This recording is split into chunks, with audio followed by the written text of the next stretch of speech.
Salam damai Tuhan kita Yesus Kristus selalu beserta kita, saudara-saudari. Kita memasuki hari Minggu terakhir dalam masa liturgi kita, yaitu Hari Raya Yesus Kristus Raja Semesta Alam. Perayaan ini tentu menutupi seluruh rangkaian perayaan liturgi kita dan juga mengingatkan kita bahwa setelah perayaan Hari Raya Yesus Kristus Raja Semesta Alam, kita akan memasuki masa Advent, yang berarti kita sudah semakin dekat dengan perayaan persiapan akan kelahiran Tuhan.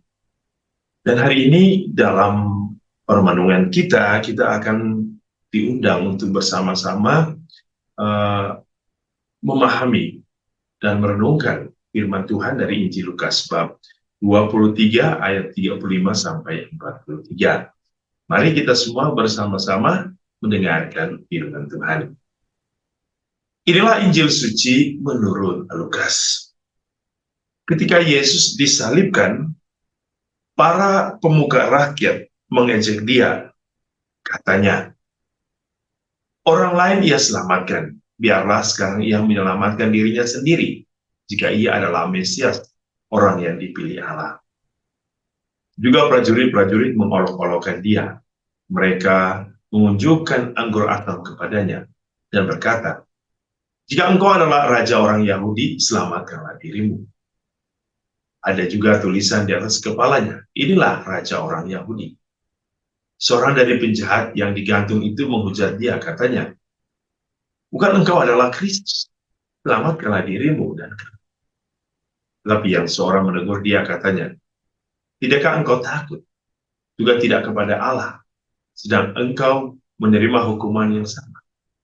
Kita memang selayaknya hukum, sebab kita menerima balasan yang setimpal dengan perbuatan kita.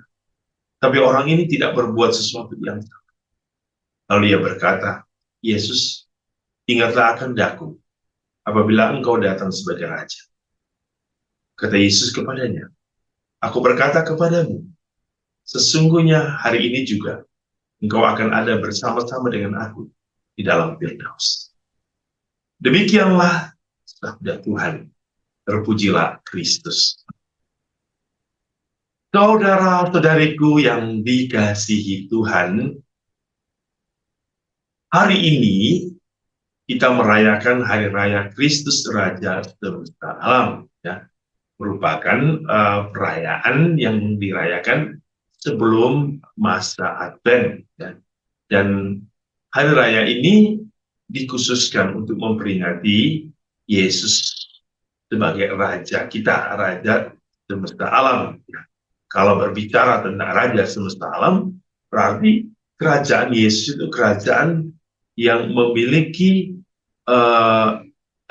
kerajaan yang memiliki kekuasaan yang sangat luar biasa, kekuasaan yang tidak dibatasi dengan batasan teritori atau yang kita kenal di dunia ini seperti regional, ya, seperti raja-raja kerajaan dunia. Tetapi Yesus adalah kerajaan yang mencakup seluruh alam semesta. Ya. Kalau kita melihat dalam Injil, ya, Yesus itu dikatakan sebagai raja itu melalui beberapa pengakuan. Hari ini dalam Injil saja kita mendengar bagaimana pertama-tama kita mendengar orang banyak pemimpin-pemimpin mengejek dia, mengingatkan dia bahwa, oh jikalau engkau raja, ya, para prajurit, tunjukkanlah dirimu. Bahkan di atas salib Yesus ditulis, inilah raja orang Yahudi. Dan bukan hanya itu, bahkan seorang yang salib bersama Yesus memberikan pengakuan, Yesus, ingatlah akan aku apabila engkau datang sebagai raja. Ungkapan ini adalah pengakuan iman bahwa Yesus adalah Raja semesta alam.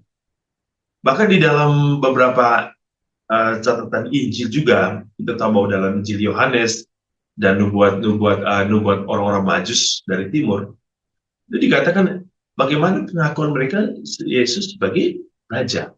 Dan Pilatus pun sesungguhnya ia mengakui Yesus sebagai Raja. Bahkan ketika ia bertanya di depan banyak orang Yahudi. Dia berkata, apakah benar engkau adalah raja orang Yahudi?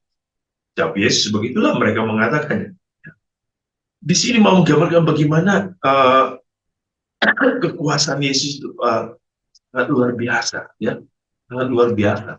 Bahkan orang Majus dari timur saja yang tidak pernah bertemu Yesus, akhirnya berusaha untuk bertemu Yesus. Mereka melihat bahwa inilah raja yang dicari-cari, inilah raja baru yang datang, inilah raja yang sedang dinanti-nantikan, ya, sedang dinanti-nantikan.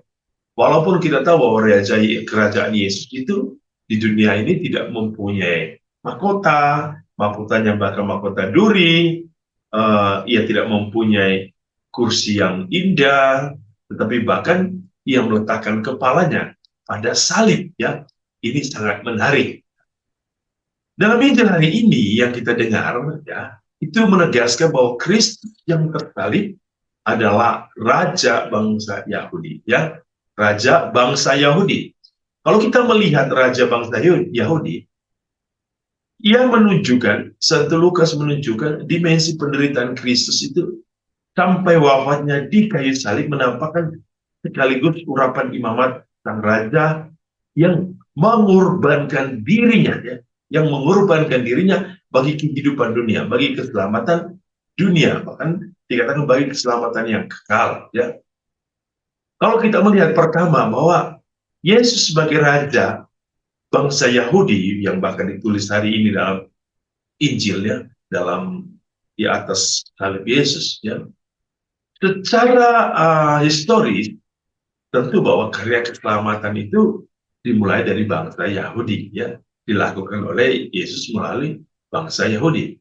Tetapi pemahaman raja di sini pun bukanlah sebuah pemahaman raja yang dimaknai oleh dunia secara politik. Ya, maka saya katakan tadi bahwa Yesus tidak punya kursi singgasana, Yesus tidak punya mahkota yang indah, Yesus tidak punya mahkota yang jubah yang indah, tidak mempunyai cincin emas, berlian yang luar biasa.